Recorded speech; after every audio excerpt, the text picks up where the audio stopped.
some of the lands together with people living there, even though those lands had never been called Ukraine, and yet they were made part of that Soviet Republic. Those lands included the Black Sea region, which was received under Catherine the Great, which had no historical connection to Ukraine whatsoever. Even if we go as far back as 1654, when these lands returned to Russian Empire, that territory was the size of 3 to 4 regions of modern Ukraine, with no Black Sea region. That was completely out of the question. You obviously have encyclopedic knowledge of this region, but why didn't you make this case for the first 22 years as president that Ukraine wasn't a real country? Да, итак, насчет Лукашенко.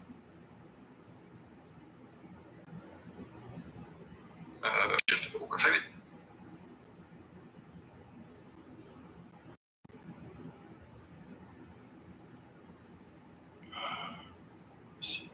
They were called New Russia or Novorossiya, but that does not matter.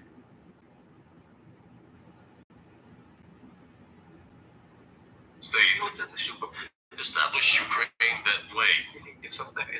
For decades, the Ukrainian Soviet Republic developed as part of the USSR, and for unknown reasons again, the Bolsheviks were engaged in Ukrainianization. It was not merely because the Soviet leadership composed originating from Ukraine. Rather, it was explained by the general policy of indigenization pursued by the Soviet Union state that was shaped at Stalin's will. Do you believe Hungary has a right to take its land back from Ukraine, and that other nations have a right to go back to their 1650 borders?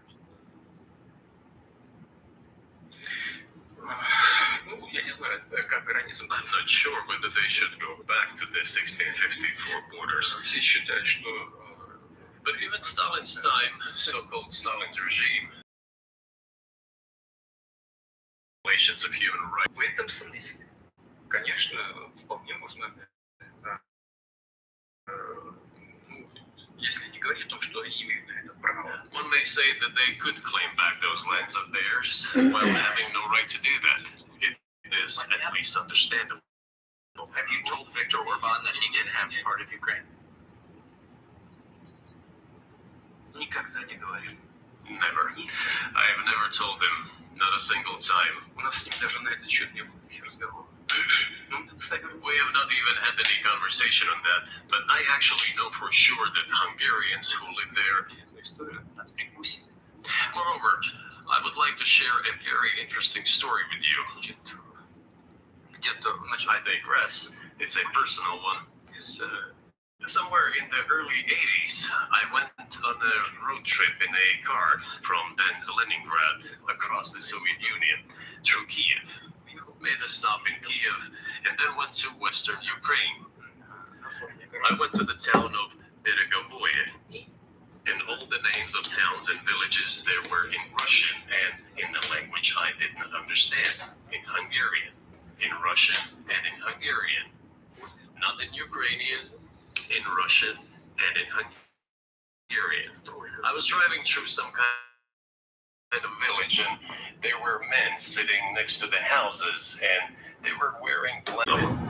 All these elements together make our good relationships inevitable. The second point is a very important one. I want you, as an American citizen, and your viewers to hear about this as well. The former leadership assumed that the Soviet Union had ceased to exist, and therefore there were no longer any ideological dividing lines.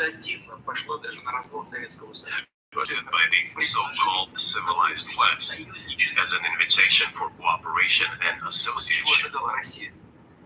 That is what Russia was expecting, both from the United States and the so-called collective West. There were smart people, including in Germany, Egon Bahr, a major politician of the Social Democratic Party, who insisted in his personal conversations with the Soviet leadership on the brink of the collapse of the Soviet Union that a new security system should be established in Europe.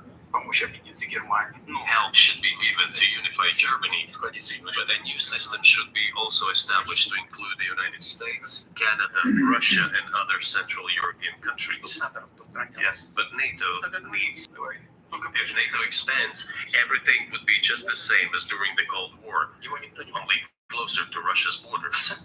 That's all. слушал. Вот что он рассердился как-то. He was a wise old man, but no one listened to Если him. говорит, In fact, he got angry once. рассердился на советское руководство. If, he said, you don't listen to me, I'm never setting my foot in Moscow once again. Но тем не менее больше, чем сильная Россия. The West is afraid of strong China more than it fears a strong Russia, because Russia has 150 million people and China has 1.5 billion population, and its economy is growing by leaps and bounds, over 5% a year. It used to be even more. But that's enough for China. As Bismarck once put it, potentials are China's potential is enormous. It is the biggest economy in the world today in terms of purchasing power, parity, and the size of the economy. It has already overtaken the United States quite a long time ago, and it is growing at a rapid clip.